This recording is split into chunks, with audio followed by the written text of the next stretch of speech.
What do you want, Stacy? Um, that's funny you should say that because I actually wrote it down Cool. in preparation in terms of my intention of the call. And when you had in the email about saying, what do I want to create?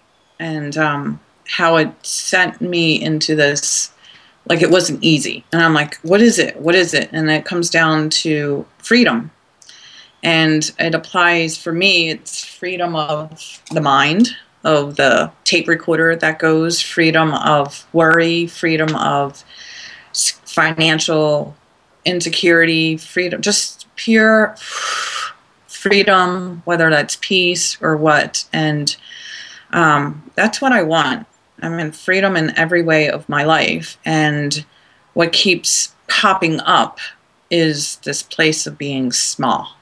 I keep playing small, and I get little doses or little glimpses of abundance and having that freedom, but I shut it down and I go right back to the worry of money, the scarcity, and being small. So I feel like that's I get it's an ongoing journey, but it keeps showing up. And I'm like, oh, I thought I got the root of it. Nope. It showed up again. Oh, I thought I got the root of it. Nope. And it keeps, I'm like, all right, there's more work to be done with it because it keeps showing its face. And this morning I was like, all right, what am I going to do today? And I've been worrying about cashing out some stock, but and then I'm like, I'm grateful that I even have stock that I can cash out. I mean, I'm grateful that I have the stock. I'm grateful that I can stay doing my business instead of, oh, I have to, cash out stock. You're broke. You're living in a world of scarcity. You have to go back to corporate, blah, blah, blah, blah.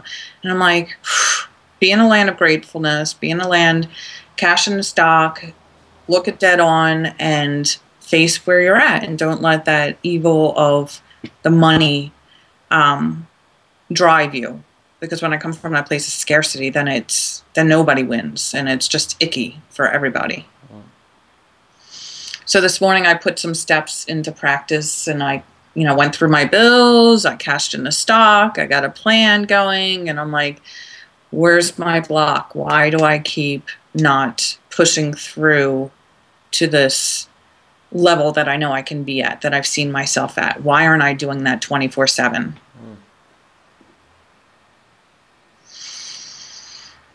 So why aren't I doing that 24/7? Is that what you want to be doing? Yeah.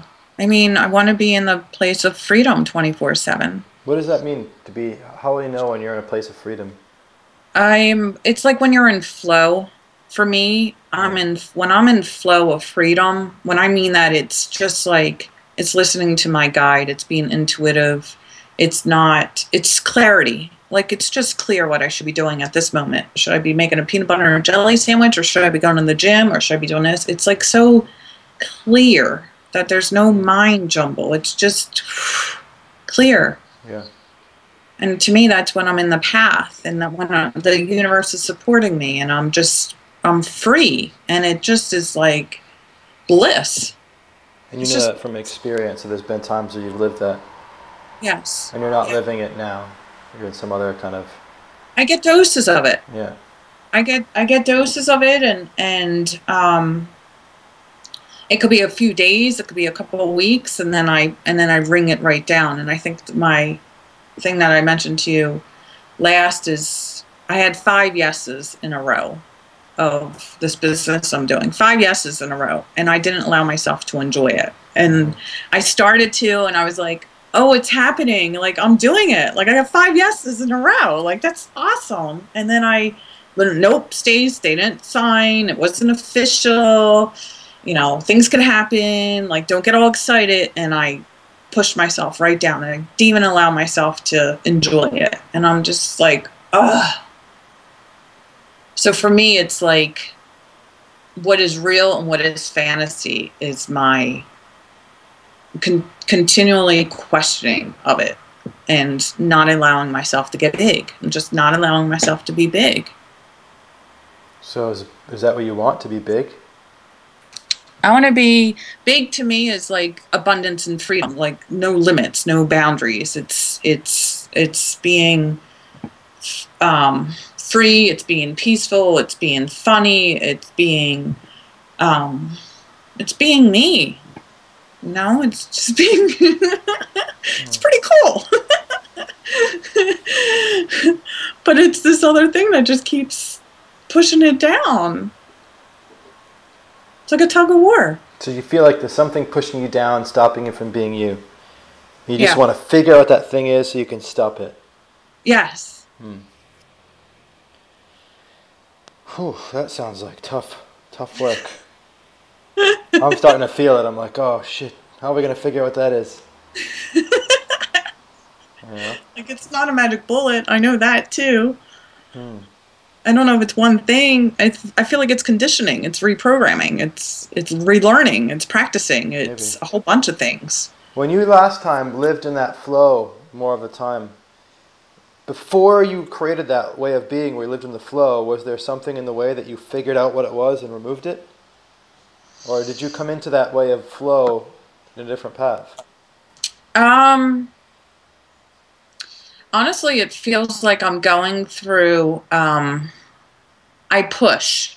It's almost like I'm pushing myself through it, and I don't see it, but I know if I push through it, and that just means action. Like, go into that store, make that phone call, do something. If I'm in action, sometimes it feels, when I'm pushing through it to get to that flow, I push through something, and I necessarily don't know what that something is, but I can feel it, and it feels heavy, and it feels like I'm lifting 100 pounds. That's but now, right?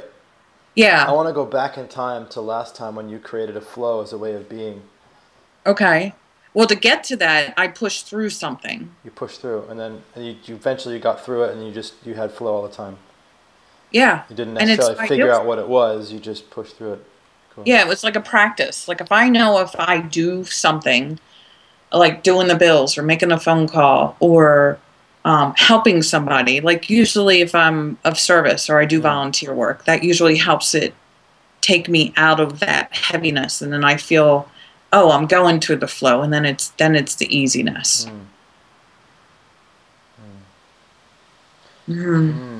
What, I'm just making this up right now, what if that thing we push through to get to flow is,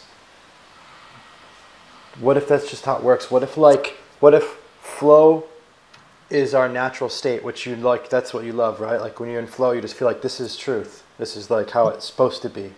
And what if that thing we're trying to push through is the habit of not being in our truth, and it's just breaking out of that, and it's and what if the only way to create flow, this is what I'm essentially asking, what if the only way to create flow is to do? What if that's what flow emerges from? What if it is from doing? I feel like what you're saying is true, and I feel like that is the secret recipe. If I do, then I get into flow. It's the before the do and the doing is what I want to shorten. Like, before I get to do, that could be a couple hours. It used to be weeks. Now it's like I got it down to a couple hours at least.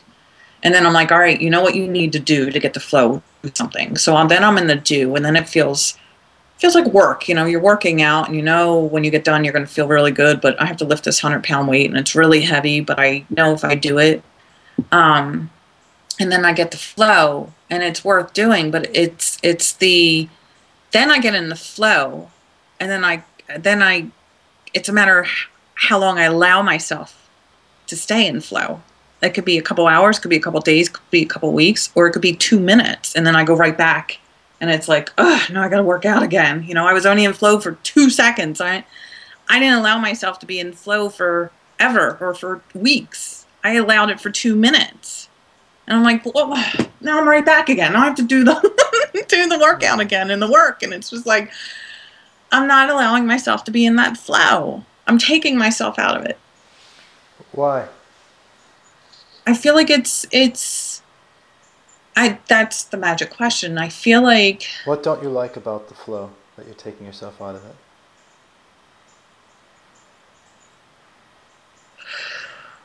It feels really good. It feels really good, and I think what happens for me is two things, and it's always been my mantra. One is it's going to end, so I'll end it first. And I've been dealing with that pattern forever. And then the second is this real or is it fantasy? Because I have a really strong fantasy Farah. So I I trick myself that it's not real. So then I go into protection mode and I go back to staying small. So I'm doing it. I'm creating it. And that's where the work needs to be done, is like, how do I stop? How do I just be in it and just, and I'm practicing it. Don't get me wrong. I'm practicing it and saying, I'm in flow. Okay. Watch your brain, watch what the triggers are. You know, this is real. You got facts here. It's not fantasy. They're facts. You got 5 yeses. And that's also my practice of saying, okay, you're in flow. It's facts. It's not fantasy. It's not going to be taken away. It's happening, but it's not lasting like it should. Like I feel like it should, because it all feels so complex. Like I just have such a simpler way of looking at it. Like if you're in flow and you're stopping, there's something you don't like about it. What is it? What is it you don't want? That's there. It's the fear it's going to be taken away. So I'll take it away first. Like bring me into the content. What is it? Because we're speaking conceptually. Okay. You're doing what, and you're afraid what's going to be taken away? Like I am living the life I want to create. Like my life is freedom of no alarm clock, getting paid, being of service to people, helping people, and feeling, and it just all feels this rhythmic. It just feels in rhythm, and I feel light, and I feel free, and I feel full, and I feel happy, and that, and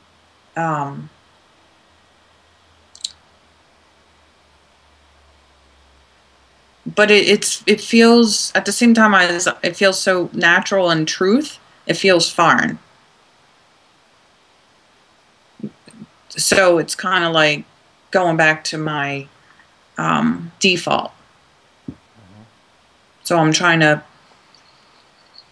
yeah, it's going back to my default as opposed to, you know. What does that mean? Like, it's just like the default for me is struggle, survival, scarcity, things not working. Wait, I missed this. Like, how's it going back to default? So I'm causing it. I pull myself out of it. Okay, but so you're doing work that you like to do. You're serving people. You're making money. You have freedom. You can make your own schedule, and then you start to decide. You start to have thoughts that have you say this can't last. Mm-hmm. And so when those thoughts are happening, you'd rather have different thoughts. Mm-hmm. Mm-hmm. So is it true that it might not last? Mm-hmm. Okay. So if it's true, then what? Then I go into, you made a mistake, you shouldn't have done this, it doesn't work out. What does that matter? What do you want to do right now if it's true that it might not work out? Find something else that will still work. Find something else that will still allow me to live the life I want to live. So if you find something else that will still allow you to live the life you want to live, is that going to be something that will definitely work out? No. Oh. So what's the difference?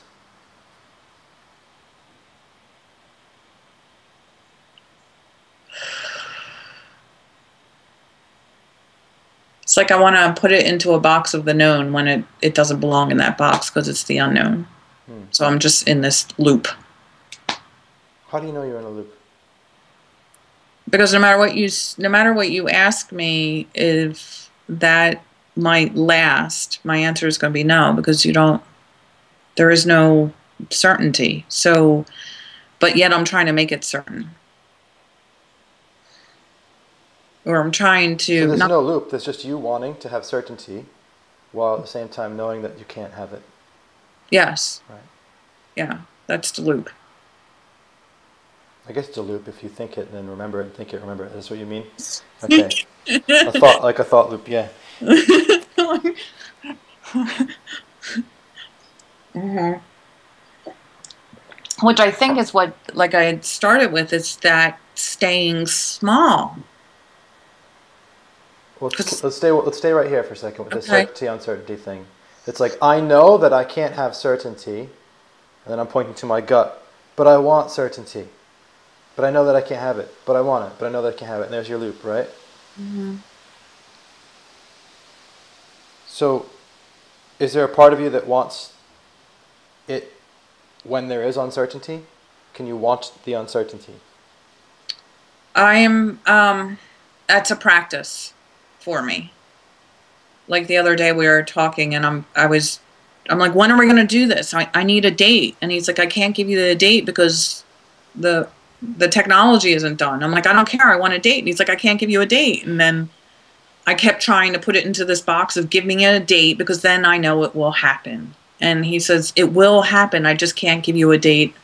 You know, if it's October 30th or November 1st, I can't. Right. And so this is you trying to have certainty, and he's not giving it to you, right? And right. So, and what's the practice? You said this. It's a practice. So I had said, okay, it's certain that the technology will come out. It's just not known exactly. So what did you say to yourself to practice? What was your practice to yourself? I was calling myself out and saying, oops, I'm trying to put something unknown into a known bucket. Yeah. Okay. And then it was, you tell me it's going to happen. I will trust that it will happen. The technology will happen. I just know it'll happen before the end of the year. Like, what do you say to yourself on the inside to get you to say that? It was calling myself out of seeing it, that I was trying to put an unknown into a known box. As soon as I saw that. And what do you say to yourself then? Oh, I'm trying to put an unknown into a known box. Therefore, okay, I got to let that go. The place of the unknown is where I want to be, because that's where creativity and creativity lies, and abundance, and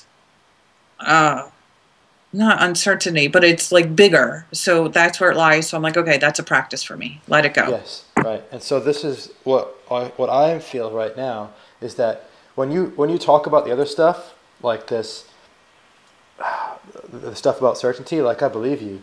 But when you talk about this, like, I don't buy it that you really want that. You know what I mean? Like, it's like, yeah, I'm supposed to, it's like abundance and like, yeah, uncertainty. It's like it sounds good, but it's like out there. Mm-hmm. Have you really in your heart chosen uncertainty? Mm-mm. Because it's not a practice, it's a choice.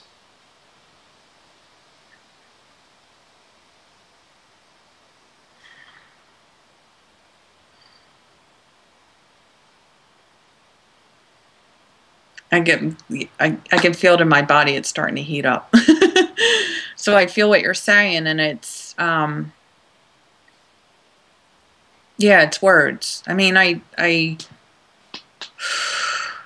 do I feel it every cell? No, there's too much,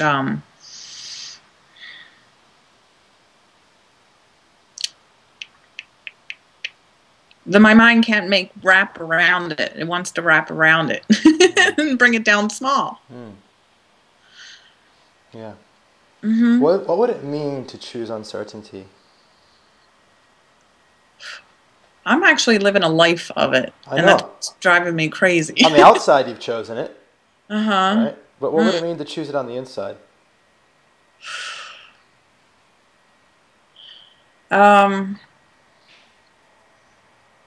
Oh, whew.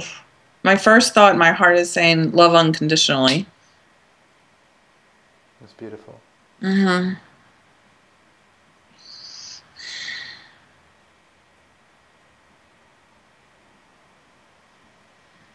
And I feel like I am. I do feel like I am. With my guy. I totally do. And with my friends and my family. I feel like I have that love unconditionally down. Not down, but I live it. I live it. But my mind keeps trying to, steal from it and change it and adapt it. We're talking about the place that you want freedom. Like maybe you have freedom in some areas already because you do love unconditionally. But what you're telling me right now is that if you were to love unconditionally in this other context with your work, so to speak, that you would be fully on the inside choosing uncertainty as well, and then creating freedom. So what would be different? Like, what would you, how would, is loving unconditionally the only thing? And if, is there other things that you would do on the, from the inside? So if you were to choose uncertainty on the inside.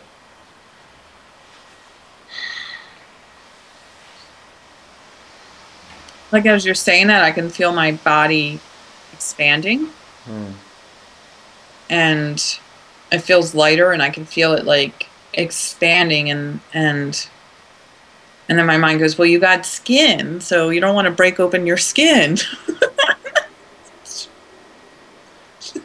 So it's this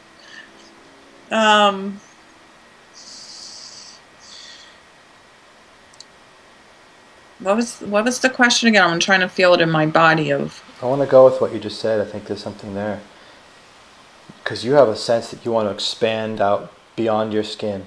Your body's saying, no, don't, you have skin. What would happen if you did expand yourself, your sense out beyond your skin?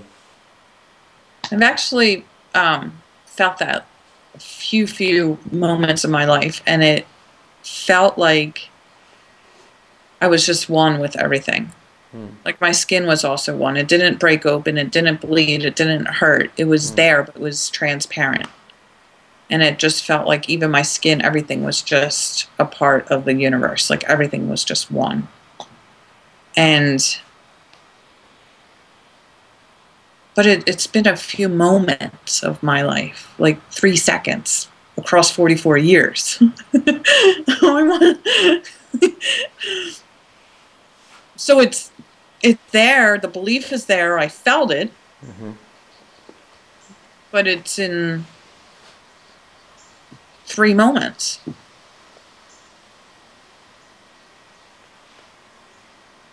So it's this conditioning that I have of not allowing myself to go there. And I feel like I'm darting around something. I don't know what it is, but I feel like I'm dancing around something, and I'm not answering you directly. You're doing a great job of explaining all the structure. Uh-huh. You know, so like I have this distinction between a carpenter and a mechanic for coaching versus therapy. And a mechanic is like a therapist, because when you go to a mechanic, you're like, this is wrong with my car. And they ask you about the history, and they say, what are all the things that have happened? What's it doing now? They want to know what the problem is so that we can go in and fix it. Whereas a carpenter, it's like, what do you want to build? Tell me about it. Cool, let's go create that. If you met them both, they both have thick calloused hands, and you wouldn't really know the difference, but with their work, it's so different. And so I keep asking you about, what do you want to create? What do you want to build? And you keep wanting to tell me about the clunking sound the engine's making. Which is, it's fine, it's cool. But I'm just noticing it because you're noticing something as well. Yeah. When you, and it goes back to that original question about what I want to create, I feel like I am a novice and an expert at the same time. Like, I know it's in there, I can create, but at the same time, I have no idea how to create. So, all you need, for me, in my experience, all we need to know is what do we want to create, and then what's the first thing? What's that? What do I have to do? Cool, do that, and then look up, what's the next? What's next? What's next? And when you do that way, in my experience, that's what creates flow. It's when we're doing this, but looking up there, it's like, how can we ever be in flow here now when our mind's out there somewhere else? Yeah, being in the moment and trusting, and then the next thing will come, and the next thing will come, and the next thing will come. And this is why I'm asking you, and I'm talking with you about choosing uncertainty right now, choosing to live in uncertainty. That's what this is. Just loving what the situation is, what the reality is. And when I'm in that, John, I am golden. I am power. I am everything. When I am in the moment and not. Now that you're saying that, it's going. It happens. It flows, and you're right. It comes down to what's in the moment. And next thing will come up, and worry about it then, as opposed to here's my sheet of instructions. Yeah. So, and I keep going back to that. And that's when I'm down and deep and dark and not doing. Yeah. God, it feels so scary though. Yeah.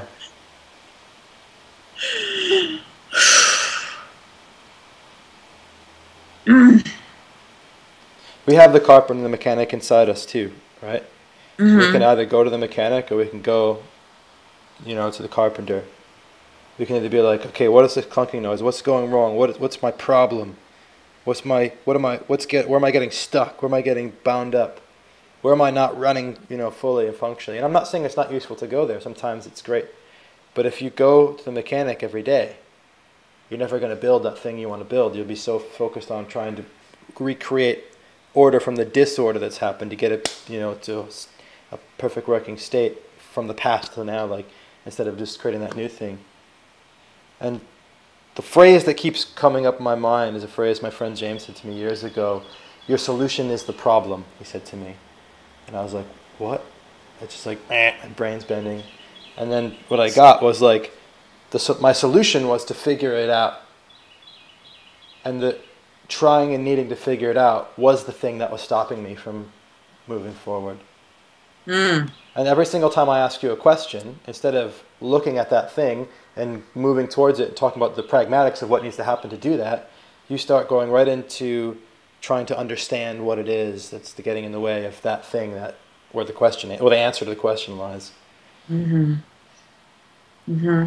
So I don't know you, Stacy. I don't know if this is the thing that's going on, if it's just coming up in the coaching conversation right now because you're focused on this. But what do you feel when I talk about that? What rings true for you or not true? Monica used to call me the meaning machine. Yeah. I always make meaning out of everything. Yeah, yeah. And it's kind of like that mechanic thing and then the fixing, and it's like the I got to make meaning out of it before I can look at anything. What's the meaning behind it? So I get caught in that obsession of something. And what does making meaning do to flow? Oh, it kills it. Because I've spent all that time trying to figure it out and put meaning to it and judgment to it and what I think it is and figuring it out instead of just like, oh, this is just what it is right here, right now, and no past, no future to it. It's just the moment, and then you can just keep building. Yeah. Mm-hmm. This is the same kind of thing. That's great. Like insight, it's the same kind of thing that I talk about when people say they want to know who they are before they go and do the thing. Well, what I usually share is that, like, know who you are in hindsight. Do the thing, and then look back and discover it. Allow yourself for it to emerge and slap you in the face and surprise you. Oh, geez, that's who I am. I didn't even realize because I was so busy doing. Mm-hmm. My wife just told me yesterday she watched J.K. Rowling interview on Oprah. Maybe you've seen it, but she was talking about how when she was depressed, she started writing Harry Potter. It's the only thing she could do. And what really struck my wife is that it wasn't about trying to like be happy or get past the depression. It's just like, just find something to do and do that. Just do. And obviously she went from, broke and depressed to extremely wealthy and successful. But it's just this, and it also reminds me of that quote in Margaret Thatcher, I think in the movie, when she talks, she says, when did everybody become so focused on being somebody instead of doing something? And it's just like this coaching world and stuff. It's dangerous. It's a slippery slope because we can be and I've made a video about this once. It's like I call it being sick. I'm sick of self-help. I'm sick of this navel gazing because it actually it serves to a point, but then it becomes so destructive, and I'm guilty of it too. It's like you sit there and just think so much about yourself, self, that how can you not become needy? How can you not start to feel scarcity? And I gotta get all this stuff right, sort it out, break through my barriers and my limiting beliefs. It's like me. And then how could you possibly serve when you live waking up every day thinking about what your problems are, what you need to fix? And it's like self-help is toxic in so many ways. The other help movement is what I'm waiting for. It can become almost obsessive because it becomes the thing to do. It's like that meaning machine, and it's And I can find when I'm in it and when I'm out of it. And it's this going back and forth, like I said, a tug of war, and when I'm not in it. But it still feels like today I was just like, just let go of if this is going to work out or not. You believe in it, just keep doing it, keep plugging away, plan, do, review, do is what they say. Plan something, do it, and review it, and then alter it, and do it again, and do it again. And I'm just like, and then, it's... Why are you doing all this work? Because this work as in coaching, or this work as in your business. Why am I doing it? The thing you want more freedom with. Yeah. One, because it's a challenge for me, and I feel like it's, I was just thinking about this morning. I'm like, I could just go back to corporate world and do what I was always good at and do that. And that makes me want to throw up, honestly. Just can't, just... Yeah.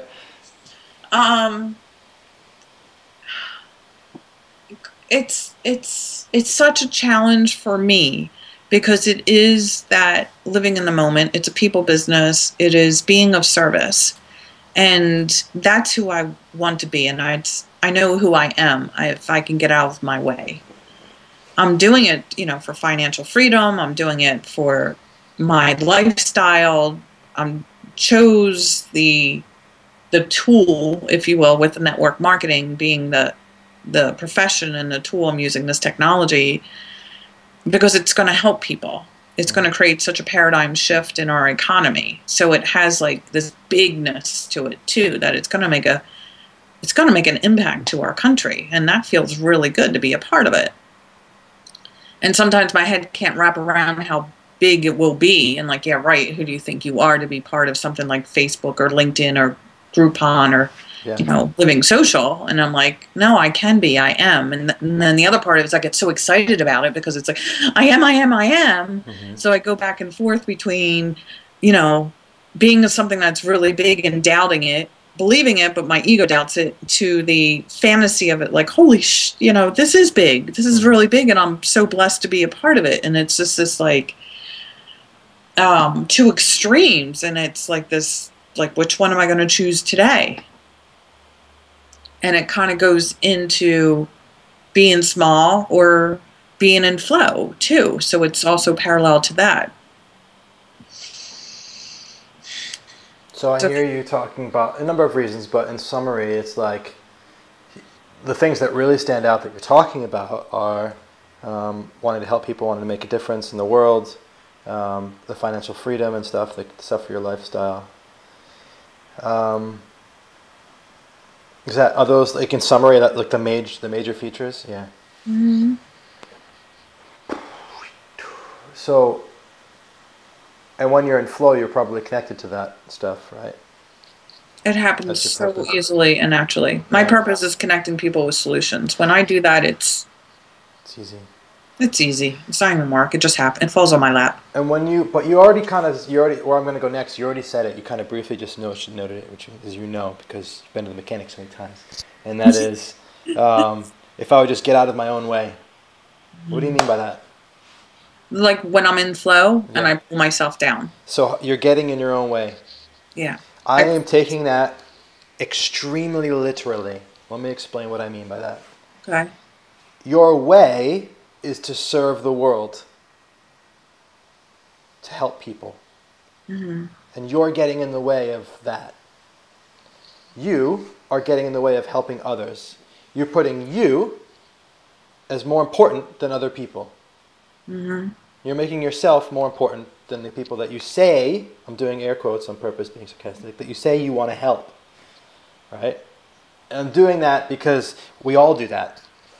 Right? We all start to, what about me? I need to be okay first. I need to know people are going to like me. They're not going to think it's weird, or they're not going to make fun of me, or they're not going to, whatever. All this stuff. If I fail, like, people aren't, whatever. I don't even know what the thoughts are, but we've all got them.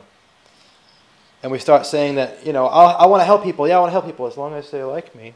As long as I'm okay. And this is the paradox of self-help, is the more we focus on ourself and trying to improve ourselves, the more we put ourself at primary importance, and the more paradoxically we get in the way of serving others. This is what sacrifice is like. It shows up in so many of the old religions and myths for so many years. What do you mean sacrificing the self? The only way you get to actually commit yourself and doing the work and helping others is to say, instead of like try to break through limiting beliefs of what you or what I deserve and what I'm going to get, instead of trying to just remove the I from the equation completely. So that's what sacrifice is. And you want to talk about practice? For me, that's a practice, and it's a choice. But I practice the choice. One of my favorite questions, the most important questions I ask myself, especially when I get into what I call the scarcity trap, is: am I willing, at least for today, to only serve? And how do I know if I'm only serving? Well, I have complete fearlessness and I'm in total flow. Anytime I have any ounce of fear or worry or concern, what was the first pronoun? Anytime I have fear or worry or concern, fear, worry, and concern, they're always attached to an I. It's always attached to me. So I know I have skin in the game. If I'm feeling those things, skin in the game. When I'm completely serving others, I'm in flow. My body is very reacting to this, so, and that's such a shift for me, because when I would say I keep getting in the way of me, but I'm not getting in the way of me. I'm getting in the way of serving the universe. Yeah. That's huge, because that then in my head goes, wow, I can't do that. I want to be of service to the universe. Like, that's a no-brainer. Like, okay, if I look at it that way, it's like, and then when I get in the way of myself, it's back to the I, and then it goes to the scarcity trap, and then I, and it's just like, wow. We'll have to listen back to this recording, but I actually think through your unconscious, you actually said it, I am getting in my own way, not in getting in the way of me. And actually, I am getting in my own way is more true, isn't it? Yeah, yeah. Yeah. Wow.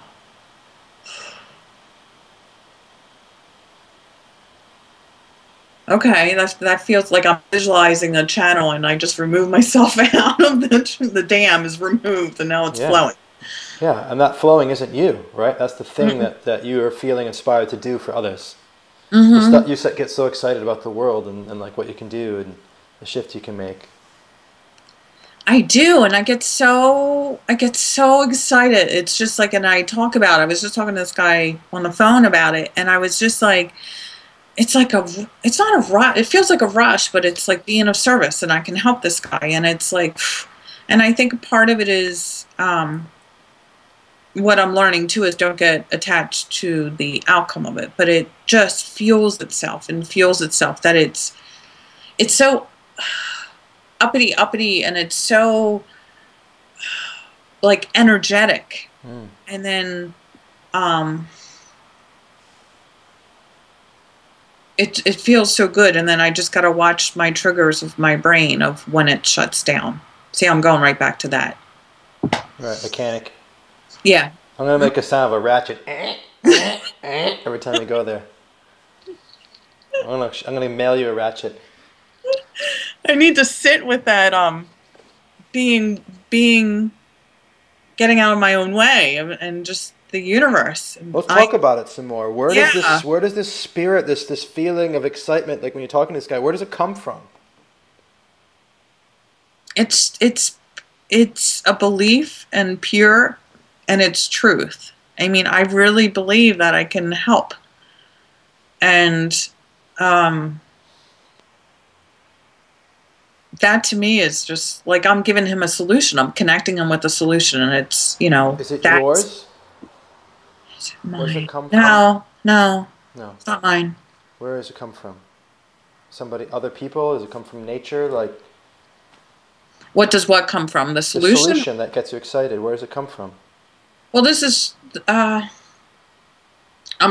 think I'm going literal with you, but I feel like I'm going back to what my solution is for him. It's a network marketing opportunity, so that's the solution for him. In one way, that's part of it. That's an aspect of it. There's also energy within that too. Yeah. Okay. Which is that yours, or did it come from somewhere too? Did it, like, are you creating it? Or is it coming through you? It's the it's not mine. I don't feel attached to it. It just feels like that Hmm. I shouldn't project what my level of success or what I want onto other people. But I No. feel like um I can give him what oh well, let me think. Hmm. What I was going to say is I feel like I could give him what I want, and that's not correct. It's not it. It's he could do with what he wants out of it, Hmm. but it's for me it's like, "Oh, there's a part of selfishness in there. There's a part of selfishness in there." Tell me about it. What is it? Well, it's like an analogy is like if I make a sale and if I make a sale based on a commission, I have to find a buyer. Hmm. So as much as I want you to buy this and I think it'll help you, there's selfishness in it because I'm going to get paid a commission off of it. You know, and as much as a coach wants to help me, the coach wants to get paid receive for it. So it's that kind of that's where I mean the selfishness is coming from it. And my dependency of an income is if I make a sale or not. So maybe my in my head being of service is truly selflessness. There's nothing in it about me, but there's a paycheck to be made. So Sure. there's some exchange in there of it. This is where the willingness to choose to live in uncertainty comes in. Okay, tell me more. Like, let's use an analogy of dating. When you're going out, and imagine like a guy goes out and or a woman goes out and they're dating, and the person they meet, guy girl, they're like, so, do you want to get married? Like, is marriage on your horizon? And it's like they need to know everything right in the beginning, and it's like, is he going to call me back? You know, I just and it's like everything is like I need to know what's going to happen. What happens? It kills it, right? Mm-hmm. And when you're just like going out and meeting people and totally like, you know, whatever happens, happens. I'm choosing uncertainty. You're more likely to meet somebody and have a great connection, but also there's magic in the mystery. Mm-hmm. Allowing the uncertainty creates an experience that is more enjoyable, actually, and more true to nature. Mm-hmm. Real, Okay. like life is uncertain. And in embracing it doesn't just make it easier to not be fearful, it actually brings a life to it that you can't have otherwise. Yeah, okay. I'm trying to connect that with the phone call and being the joy that came from the phone call and thinking I had, well, the joy came from talking about it. Yeah, Because when I talk about it, it makes it real. yeah, exactly. Because you're in the flow. I mean, you're just serving. You're serving not necessarily them or not necessarily any, you're serving it. Yeah. Yeah. Yes. I'm serving it. And to me, it's like, wow, this is real, Stace. Yeah, This is your life and this is what you're choosing. And that in itself bumps up the energy. yeah. And then it's like, um, he could be a part of it if he chooses, which is even more exciting because then he could do with it what he may, what his Hmm. definition of success. So then that ups it another level. And now I have two opportunities. So it's like, whoo, whoo, whoo. I'm like, this is fucking awesome. And then it's like, we hang up the phone and I'm like, and this may or may not be for him. And then it's like, and then, So one thing I heard there is the excitement was also from I have two opportunities. mm-hmm. That's just as dangerous. Oh, yeah. Getting really excited, not because they're maybes, but because they're for you. They're about you. Mm-hmm. If you're running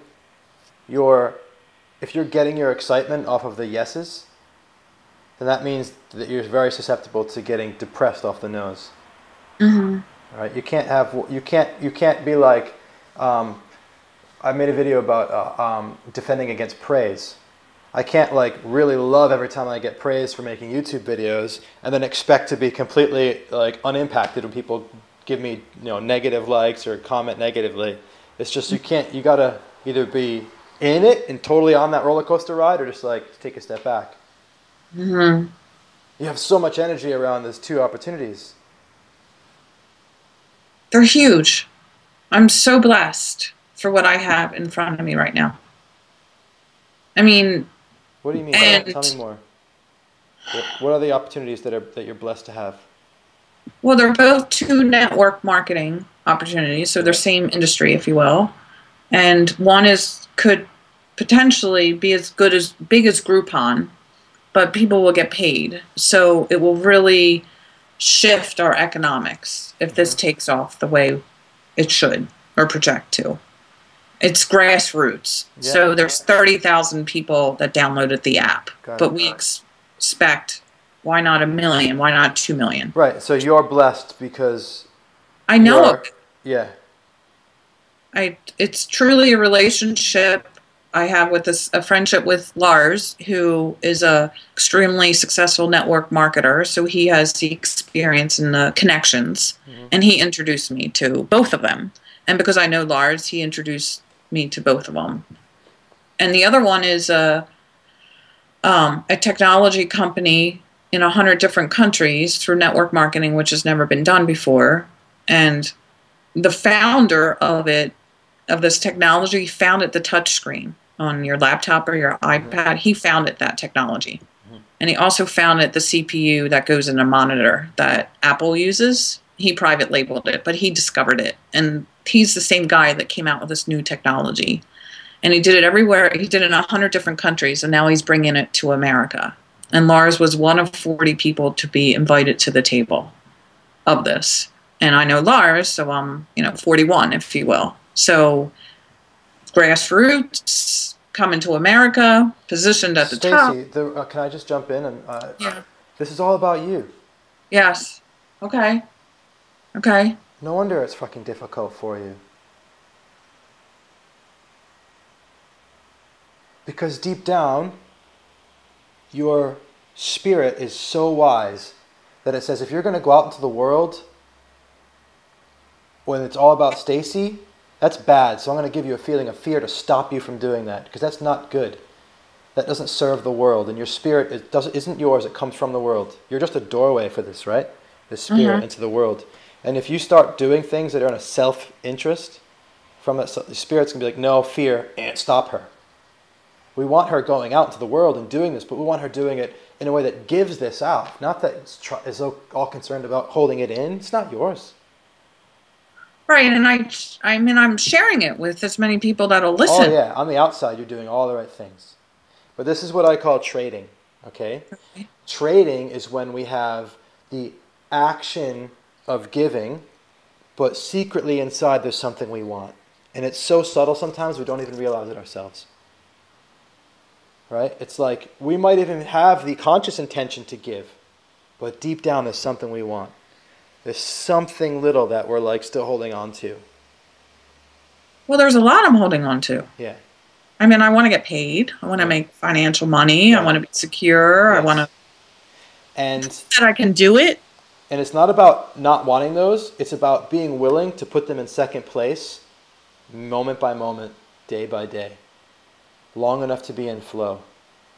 And if you feel yourself coming out of flow, you instantly remember that the reason I'm coming out of flow is because I'm taking myself and putting myself in the flow and stopping the flow.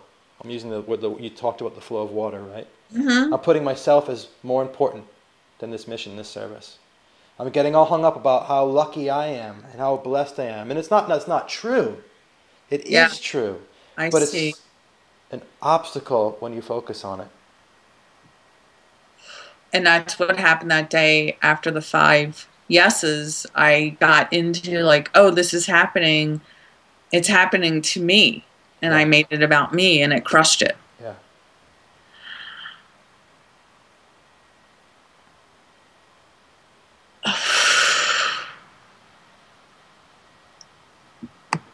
Oh, it's so simple. My gosh. Really? That's what I'm doing. That is what I'm doing. That is what I'm doing.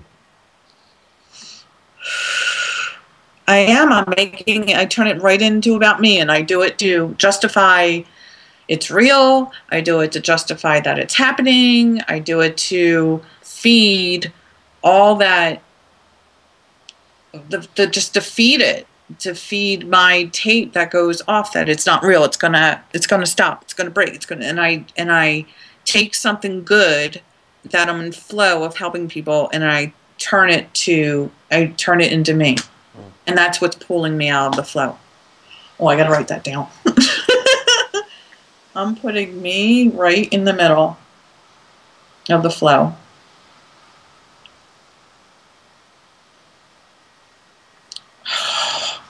Wow. So it's okay to still have my goals and want, the financial freedom and a paycheck from it, but it's that interjection. I totally see it. I totally see it.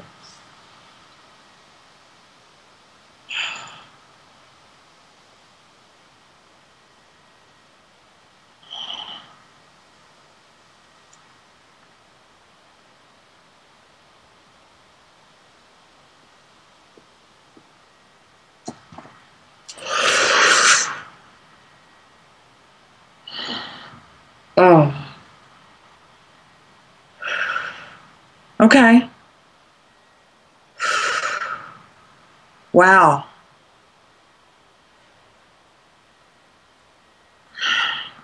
I'm ready to go to the next thing. I need to sit with this still. What if there is no next thing? What if this is it? Well, it is it, but I want to I see. go into Escape this. yeah. That, and like make sure I get it. I get it. But I want to go back to the mechanics of it is where I'm trying to go to. Wow. My body's even jumping. What I love about this is you already know how to know when you're getting in the way. Which is what? What's the immediate warning sign for you that you are getting in the way? I say those words. Yeah, but what do you experience? What do you feel? What happens? Even before you say them or notice you're saying them. The flow stops. Yeah. As long as the flow is stopping, or you're feeling fear or frustration or any of that stuff, you're doing it. You're putting yourself as more important. You're telling me the story about how lucky you are, or I'm Lars was 1 in 40, and Lars invited me, It's like, it's powerful.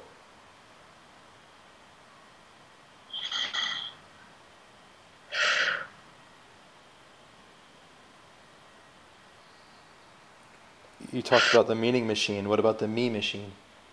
Just like this huge me machine just like plopped in the middle of the river, just blocking all the water. The me dam. Yeah, the me dam.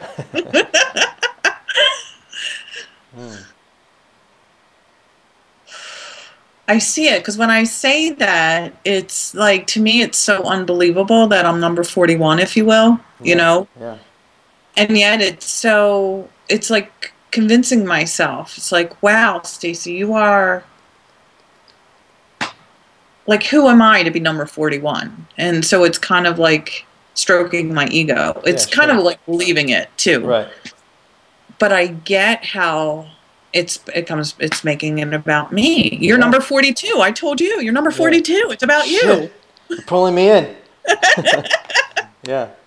When you talk about stroking your ego, I pictured like stroking a dog and petting it. The dog is going to come back when it's hungry. Yeah, like the ego is going to come back when it's a fear, when it's afraid, when it needs something. If you stroke it, leave it alone. Don't pet the wild dog. It's nice once in a while. Like when you lay your head down at night, it's nice to think about these things. And when you're sitting and doing your vision about your future and connecting with that, giving yourself confidence and courage, but don't do it when you want to be creating and serving. It's impossible to serve while looking in the mirror. That's where I've been killing it. Yeah. Ah, okay.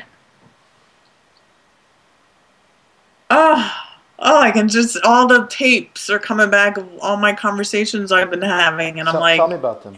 Let's well, make them real. it's the getting, it's sharing and the excitement of it, and the possibility of it, and then it's the, Here's an example of a time where very recently I was sharing and serving, and then I brought the me damn down and stopped the flow. Tell me a story about one of those times. I know it sucks to go through it, but it'll bring it to life. It makes it more real. uh, I mean, I did it today. I did it yesterday, and it was talking about this, and like I just did with you, the Tell me technology. about the moment where you brought the me damn down yesterday. Tell me the moment. Tell me the When story. What did you say? What did you do? Where were you? I was walking outside, I was on the cell phone, I was talking to this girl, I was sharing with her about the technology and the CPU and giving it credibility, Mm-hmm. um, and to show how big this is, the potential of this. And then I went into why I'm in the know. Like, how come I know about this? Mm-hmm. And Lars and being 40, and I was, number 41, and I'm here to share it with other people. Mm-hmm. But it was, then it's like, I know, I'm number 40. I don't know how I got to be this lucky spot, but it's so exciting. Mm. And it's like stealing the dream Mm. because I get them to talk thinking about them, and then I turn it into me, and then I steal it. Mm. Oh, I've been stealing it. Mm. And then you also start to have your own self-doubts.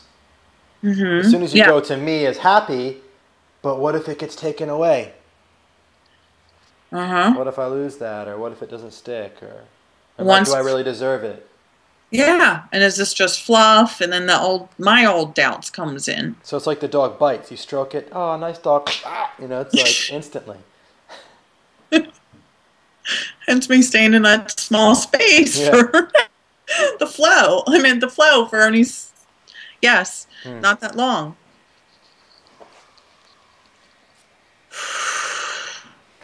So what would you have done differently in that call if you were willing to only serve the stuff, the spirit, the mission, her? Um, No damn. One is I wouldn't even talk about me being one of 40. I would only do that if they asked, Mm-hmm. because it's really not important. Everything else should sell itself. Mm-hmm. And see how it could apply to their life. Like, what would this bring them? If you're invited to the table, what would the table look like for you? And how can this serve you? And where do you see this fitting in? Mm. I'm so not doing that. I'm doing it in the beginning, and then I take it away. I did it with Monica. Mm. Oh, and I always say, build me up, build Buttercup to let me down. I'm the one that's doing the building up and then letting them down because I make it about me. Oh, and it's like a self-fulfilling prophecy. It's like I build it up, then I'm like, oh, I make it about me, which then I honestly make it small because then it's about me and it's about the ego, and then the doubts come in, and then it's this, and then it's the cycle. So I would do it differently. I wouldn't talk about me. I wouldn't talk about the 40. I mean, I edify with Lars all the time because he deserves it, but it's the credibility of it. Lars is really Mm-hmm. the channel here, if you will, and then how it fits with them. Yeah. I feel so much freer and bigger. Oh, I'm like holding the wall to hold me up. Mm. And it's not so much about the numbers. I'm hearing the 40. I wouldn't talk about the 40. What strikes me is the 40 can be about Lars and the story and the spirit and the opportunity. The 42 can be about them and all the things that they could do because they're so early in the game. It's the 41. Mm-hmm. Who cares about 41 when you're in the flow?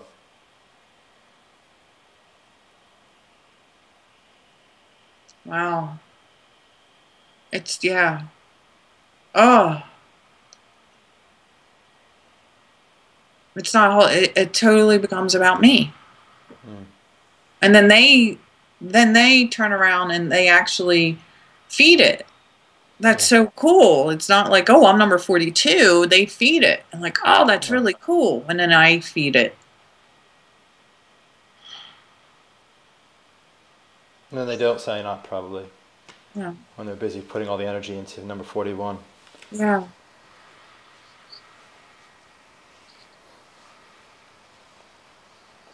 Huh. That'll be really interesting of how this shifts.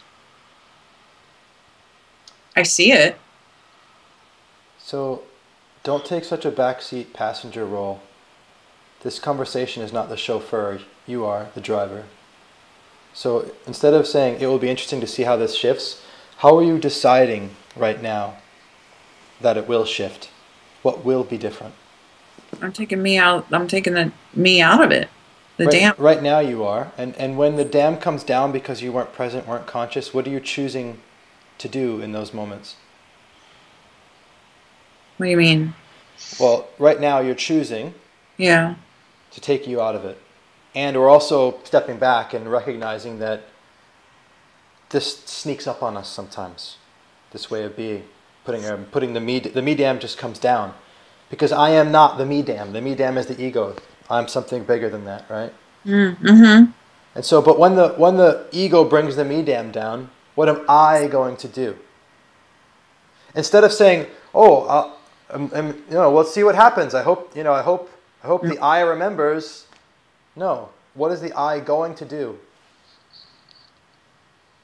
Instead of being, a spectator. It's going to be no. It's okay. It's going to be a service. It's not about me. It's about having them use this tool for themselves. Mm. It's what I keep saying, but I'm not doing it. So with this new insight, what do you choose to do differently? Instead of seeing how this shifts things, what do you choose? How do you choose to shift things? Well, part of me wants to say it's a practice. So being aware of it, and when I am talking with people, watching the flow that comes out of my mouth, watch my language, and catching myself if I do bring it to being about me. I mean, I can remove the story of me being number 41. I can remove that from the story. It does not need to be said. Mm-hmm. And I feel like that's been the trigger of then me going off. So watching or just choosing not to make it about me and practicing that. Yeah. So let's make a distinction between practice and choice. Okay. Let's try this on. Awareness is something you practice. It's something you cultivate and develop. Once you're aware of something, you have choice. So, yes, practicing awareness, practicing becoming more aware. But once you're aware, you don't have to practice anything. You have a choice to make. So when you're aware that the me dam is down, or coming down, or even starting to come down, what choice do you choose to make in those instances from this insight? To keep being of service. It's just a bigger path. Do you see what I'm going for? I'm kind of driving at this right now, but I caught I'd like to see what shift this makes. But whenever I hear that, there's so much more of an active role for you. Yeah. You know. Monica would always say, when I would say I'm trying, she's like, there's no trying. Yeah. She's just like Yoda. It's no trying. Not. Right. So it's the choosing. It's not it's the choosing of it, and I can practice the awareness, but the choosing. And when I had said that about, let's see how this shift things, I felt myself setting it up. I'm setting it up for, all right, we'll see if now the money's going to start rolling in because I removed the money dam, and if not, then I can... We'll see if the money starts rolling in. It's like the biggest me dam ever. It's like... That was like the Hoover me dam. Yeah. See? It's sneaks right in there, doesn't it? So let's create a distinction. Who you're being when the me dam's down and who you're being when it's up. Like, because in order, the image I like is coming to an intersection. And at this point of intersection, you can either go left or right. You can either go towards the me damn direction or towards the other direction. So what are these choices? Like what feels like a great way of representing these? What's the two different ways of being? Serving self, serving others, like the like literal way, but I mean, it's similar to ego or consciousness, you know, or fulfilling the me damn. What was big for me is I saw the trigger, what I was doing to create the me damn. I wasn't seeing that before. So right there is a trigger that I can like remove it. How would you summarize what you're doing? What do you mean? What is it? You saw the trigger of what you're doing to cause the me damn. What is that? When I would get all excited and turn it then into me. I didn't know I was doing that. Yeah. So now I can not making it about me. Right. Cool. It's as simple as that, and it's So when you're not making it about you, who is it? Who are we making it about? You, whoever I'm talking to, and whoever you can serve, and not everybody else, but the bigger picture of serving. So when it's not the me damn, what is it? The universe damn? No, there's no damn. No damn, yeah. There's no damn. Trick question. Okay. Yeah. Yeah, there's no damn. It flows. Cool. Yeah. So the choice is either me damn or flows. Yeah. I literally didn't see that's what I was doing. I did not see it. I see it as it's like a intersection now. It's like this point of the conversation, comes to the light, and I went to the me damn, and I didn't. Yeah.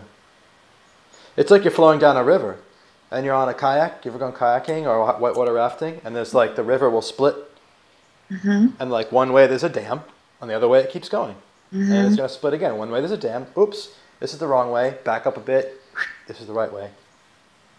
And when I was the 5 yeses, I got in my car. I was so excited that it was literally about the yeses. It was about serving them, and it was such a short conversation. Just today and yesterday was 10, 15 minutes.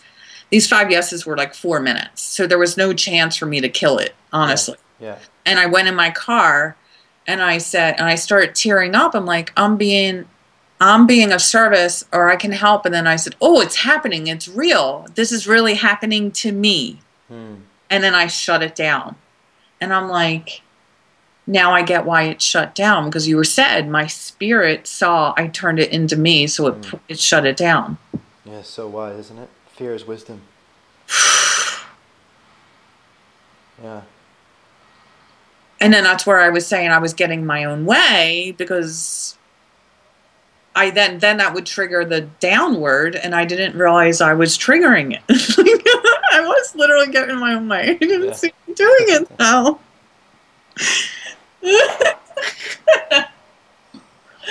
That's so awesome. That's so cool. I want to tell the world. You got to do something with this now. You do something with it. You're going to, share this, because especially in network marketing, the people that you bring into your business, they're going to face the same stuff. And the moment you can help them connect to fully and truly serving and getting out of their own way, literally, the more effective they're going to be, and the more you're going to grow the business. That's the cool thing about network marketing, is that not only are you building a business that can help provide services and provide income, but it's got personal growth built into it, right? The only way you succeed is to become a better person, become more of who you are, become more service-oriented. The only way network marketing works is to be in service. Yeah. You can't go out and sign people up from a place of acquisition, because people smell it, and it takes that. Yeah, that's why when you had asked me before why I'm doing this, it's because I know it's not my challenge, but my growth, and it's digging in. Yeah, and people always think it's their growth in confidence and their growth in becoming like, more of a go-getter and their growth in consistency. I think the biggest growth is into willingness to sacrifice and to serve. Mm. Yeah, it's coaching. I mean, in a way, not Yeah. to the level you do it, but it's helping people. Yeah, but even without that aspect of it, I agree on that part. But even without that aspect, just like the signing reps up, to go and sell more of the service or product, unless you can engage them in the conversation about that business model from a place of service, absolutely, they're going to be suspicious and hesitant to commit. And rightfully so, because the person speaking to them will come with self-interest, and they're going to feel that they would have to do the same, and it doesn't feel right to them. Their spirit is warning them against it too. Mm-hmm. But when you can come completely free to serve, then people are more likely to want to be a part of that. It's really, it's mind-blowing. It really is. I mean, just the me damn, it's still blowing my mind. And part of me wants to say, oh, it's not true. It's something else. You're going to go right back to playing small. But I know I am feeling, this feels like a Hoover Dam being removed. Cool. There's a lot of flow there. Yeah. Yeah, it really is. And when I'm in that flow right now, and I can feel it, and I get like, I'm so energetic right now, and this is where I'm like, now what are you going to do with this energy that I'm feeling? And it's too big to be in my house right now. I have to go outside because it's how big it feels. Cool. And that's where I feel the power. I'm like, and if I pick up a phone call, this is when I feel my power source, and I can move the world if I want to right now. I can. And it's like, how I choose what to do with it is also very, am I making it about me again? Well, finish your sentence. Okay. Well, what I choose to do with it, it's like how I can, all right. What's my truth here? Monica used to say this to me when I get it. Then I get very like selective, and I still hold it back instead of like turning the faucet on. But I feel like I feel so full of energy. It's like, be careful with what I choose to do next, because it's that much power. And part of me is scared I'll run you over. And then part of me is scared that, hey, I can change the world. And part of me is like, do I just go make a peanut butter and jelly sandwich? Like, how are you going to use this? Because if it's like discovering a pot of gold. No, it's not like that. It's like, when's the dam going to come down again and cut it off? The only reason you're asking that question is because the dam's already down. I make it about me. It's already about you when you ask that question. Ah, okay. You wouldn't be asking if it wasn't down. See, it lasted 2 minutes there, John. Well, look, every time you get worried, concerned, nervous, the dam's down.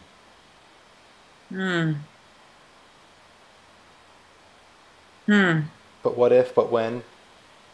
Dam's down.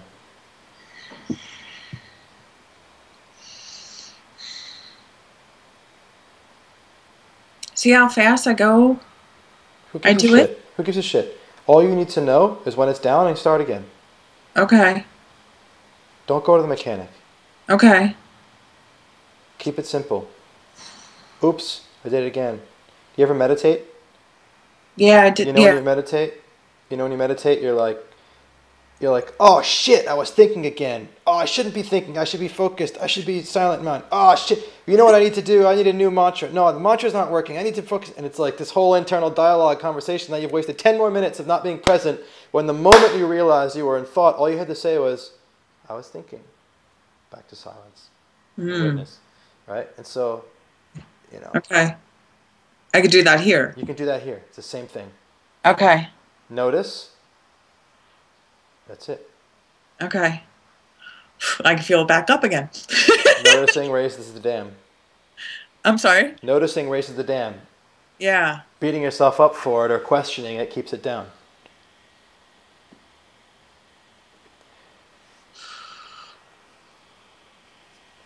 If you want to question to get the dam to raise, to escape you from this inquiry and being at the mechanic and all this stuff, for me the question's really simple. Am I willing, at least for today, at least for in this moment, at least for the next hour, to only serve? Am I willing? The willingness is choice. Am I willing? And until you can say a true, deep, and full yes to that, dam's down.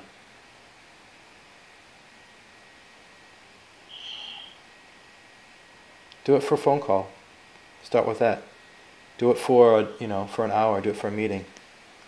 Am I willing to sit down with this potential rep to only serve, at least for this meeting? I don't forget the other ones. Like, am I willing, at least for this one person, am I willing to only serve and to only give? If you can get to a yes, and then you've got total flow. Even when you say that, I can feel the little down there, like, what about me? Yeah. I can feel. That's awesome, because that means you have awareness when you're not truly a yes. Yeah. And if you can hold yourself to an extremely high bar and allow that little bit that's down there to clue you in that you're not a yes yet, keep asking yourself the question until that goes away. Okay. If hasn't gone away, then you're not a yes, and the dam's down, and if it's down a little bit, it's going to get pulled down all the way, and you're going to be screwed. I'm still pretending. Yeah, get it to zero. Do what you have to do. Squash it, kill it. I'll be right back. I'm going to plug my power cable in. Stay right there. Okay.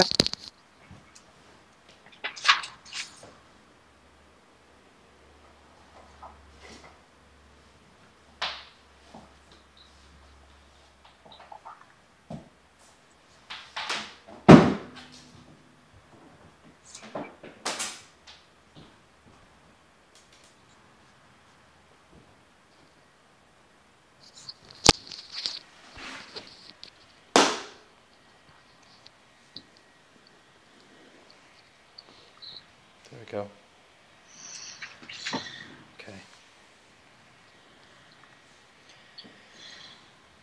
I can feel it, like the what about me is like deeper and deeper. I mean, it's like the flow is getting more full in my body, so that little bit of me, it's getting smaller and smaller. Good. But it's still there, so I just keep asking. Yeah.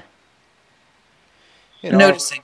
Yeah, like, okay, fine. Like, I recognize it. So there's something I want. What, even though I want that, am I willing to just put it aside? Just for an hour. For an hour. I just cashed my stocks in. Do you really fucking need me right now? Just get over there. Give me an hour. Am I willing? Yeah, I'm willing. I'm willing for an hour with this person. I'm willing. And then go.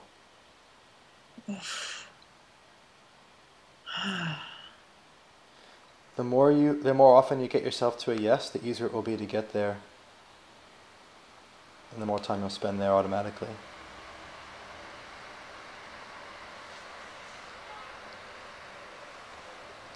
There's people in my life who I look at and I look at them and like they just live and breathe service.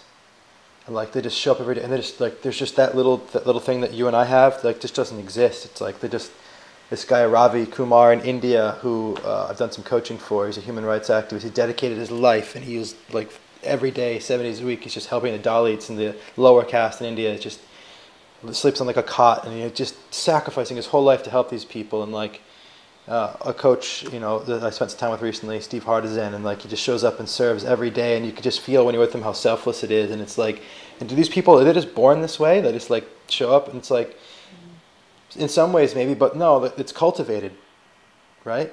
It's grown.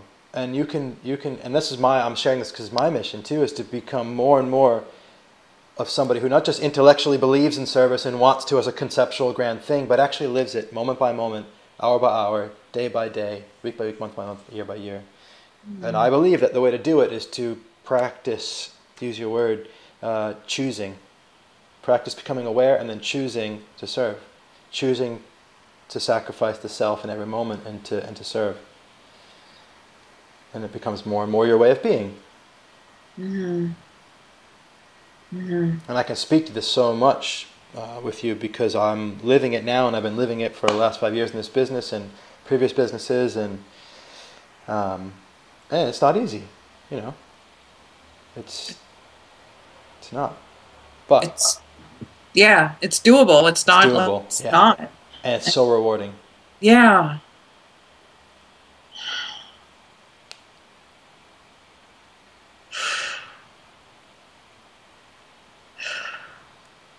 I can just feel the expansionness again, and it's like that breathing. It's like,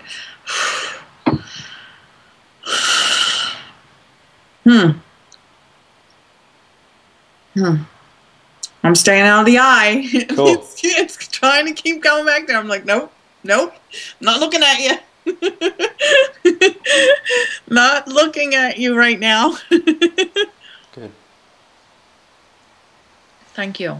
You're welcome. So if you like this video, make sure you subscribe to my channel, click the button, and also share with your friends, share the love, tweet it, Facebook it, Google Plus it, LinkedIn it, whatever you do, get it out there.